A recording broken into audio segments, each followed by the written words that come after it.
기다리고 기다리던 호주의 우리의 붉은 백과 부검이라 불리는 레드백의 수출이 성공했다는 소식입니다. 그리고 이 소식을 접한 수많은 해외 외신들이 한국이 지난해 이어서 올해도 다시 한번 방산업계 초유의 성장을 예상하며 한국은 이제 명백히 방산업계 세계 최고 수준에 도달했다고 일제히 보도하고 나섰는데요. 지금부터 자세한 내용 살펴보도록 하겠습니다. 지난달 27일 우리 방위사업청과 하나에어로스페이스 등에 따르면 이번에 호주가 궤도형 장갑차 129대를 도입하는 4억 호주달러 하나 약 2조 676억 원 규모의 랜드 403단계 사업에서 우리나라의 하나에어로스페이스의 레드백 장갑차를 우선 협상 대상자로 선정했다고 전했습니다. 특히 이번 사업에서 독일 라인메탈의 링스 KF41 장갑차와 하나에어로스페이스의 레드백이 경쟁을 펼친 가운데 우리나라의 레드백이 선정되어 전 세계 네티즌들을 깜짝 놀라게 만들었는데요. 그 이유는 독일제 전차 및 장갑차는 이미 전 세계적으로 정평이 나 있기 때문이죠. 2차 세계대전을 거치며 독일의 전차 및 장갑의 성능은 미국에 버금갈 정도라고 알려져 있습니다. 더구나 유럽 내에서는 독일제 무기는 기본 라인업이라고 해도 될 정도였습니다. 유럽뿐만 아니라 독일의 무기는 사실 전 세계에 관심을 받는다고 해도 과언이 아니죠. 하지만 이런 독일을 우리 한국이 조금씩 넘어서고 있습니다.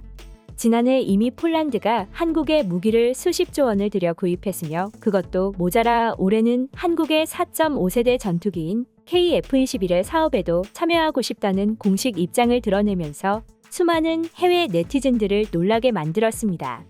물론 한국과 독일의 무기 경쟁은 지속적으로 펼쳐지고 있으며 최근 노르웨이에서 한국의 명품 전차 K2 흑표가 독일의 레오파르트와 막판까지 경쟁을 했지만 결과적으로는 패하며 역시 유럽에서 아직까지 한국의 입지는 그렇게 크지는 않은가 잠깐 의심이 들게 만들었습니다. 하지만 이제 한국 무기는 전혀 의심할 여지가 없습니다.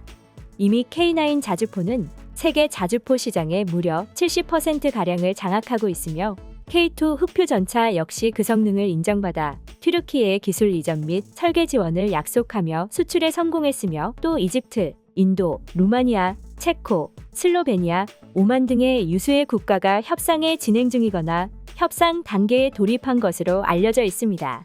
그런데 사실 이번 호주 수출에 성공한 레드백은 말도 많고 탈도 많았습니다.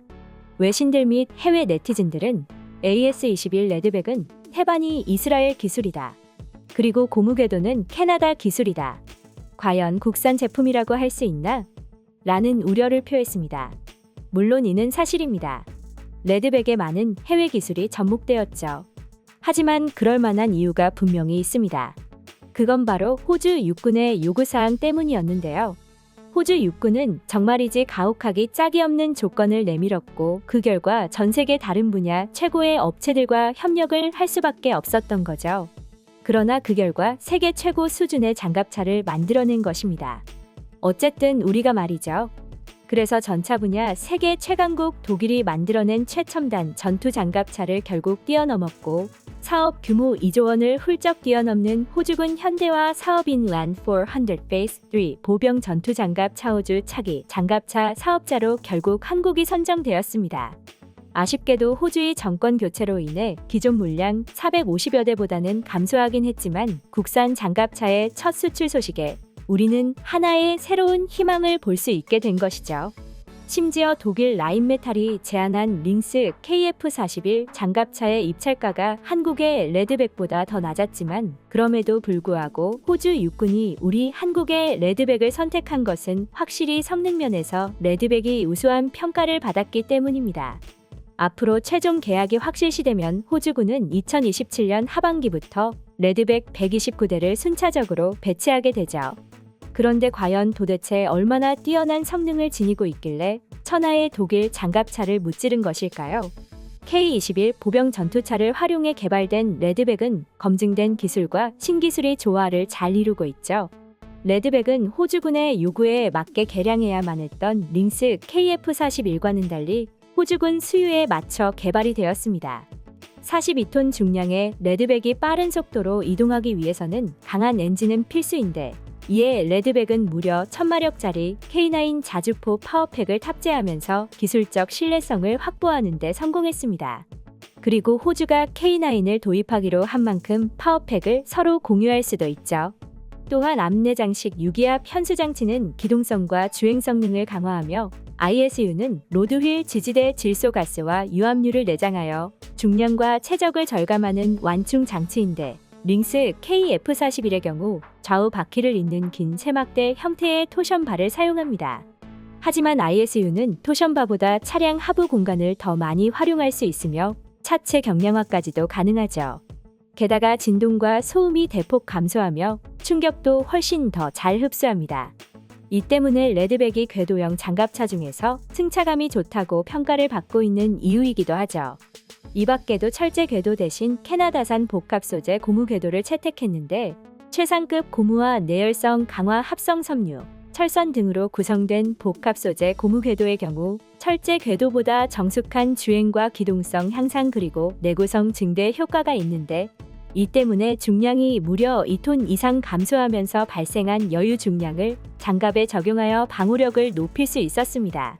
이뿐만 아니라 탐지와 방호력도 최신 개념을 반영했는데 차량 내부에서 지휘관이 특수 헬멧을 쓰게 되면 고글 화면을 통해서 전차 외부 360도 전방향을 감시할 수 있는 아이언 비전을 헬멧 전시 기능, 능동 이상 배열 레이더로 대전 참미사일 등을 사전에 포착해 파괴하는 아이언 피스트 능동 파괴 장치 등을 갖추고 있습니다. 또한 이스라엘 라파엘사가 개발한 스파이크 대전차 미사일은 전자광학 추적 장치와 적외선 센서 등을 통해 정밀 유도를 할 수 있죠.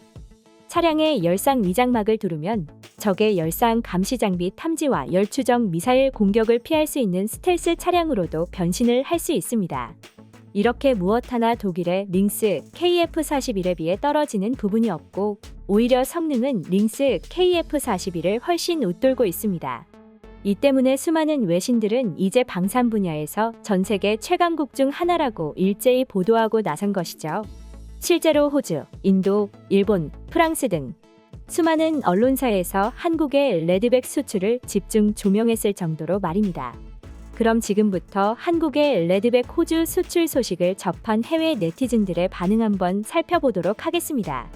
최근 몇 년 동안 한국의 방위 산업이 정말 많이 성장한 것처럼 보인다. 실적만 봐도 알 수 있을 것 같아. 이제는 우리가 두려워해야 하는 나라 중 하나가 된 게 아닌가 싶을 정도로 말이지. 맞는 말이야.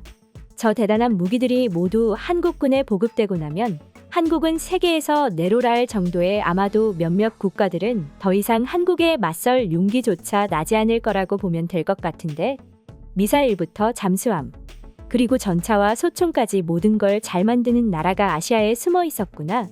한국 무기 따위 자살행위나 하는 그런 무기들 뿐이지 않나요? 이제 일본도 무기 사업을 본격적으로 시작했는데 고작 몇 년 안에 한국을 모두 따라잡을 것입니다. 택도 없는 소리 마라. 일본은 수십 년 동안 국가 사업이 망했고 더구나 나라 경제도 안 좋게 흘러가고 있는 상황인데 이런 상황에 군사 무기를 만든다니 그 돈으로 국민들에게 한 푼이라도 더 지원해주면 좋겠는데 말이야. 한국 진짜 제대로 성장했구나. 얼마나 더 큰 발전이 있을지 모르겠지만 아무쪼록 지금처럼만 성장해서 아시아의 안전을 확실히 보장해 주었으면 한다. 지금 우리는 위협에 흔들리고 있어. 저 레드백은 애시당초 호주에게 수출하기 위해 한국이 가지고 있던 무기를 업그레이드하고 또 업그레이드한 거 아닌가요? 정말 그 짧은 시간 안에 이걸 해낼 줄은 누가 알았어요? 이제 독일제 무기는 아무도 쓰지 않을 것입니다. 한국 무기가 비용이 비싸다는 단점이 있습니다. 물론 레드백 외 다른 무기들은 미국이나 독일 무기에 비해서 훨씬 저렴하죠. 하지만 비싸더라도 이제는 한국 무기를 사용해야 할 때가 아닌가 싶네요. 한국은 저렴한 것만 잘 만든다는 소문이 있는데 이제 보니 다 헛소문이었다는 걸 알겠네요. 한국은 항상 뭘 만들어도 제대로 만들고 있었던 거죠. 오히려 한국 무기를 저렴한 값에 쓰고 있었던 많은 나라들은 한국에 감사해야 할 겁니다. 이상 속닥속닥이었습니다. 영상이 재밌으셨다면 구독, 좋아요 부탁드리겠습니다. 시청해주셔서 감사합니다.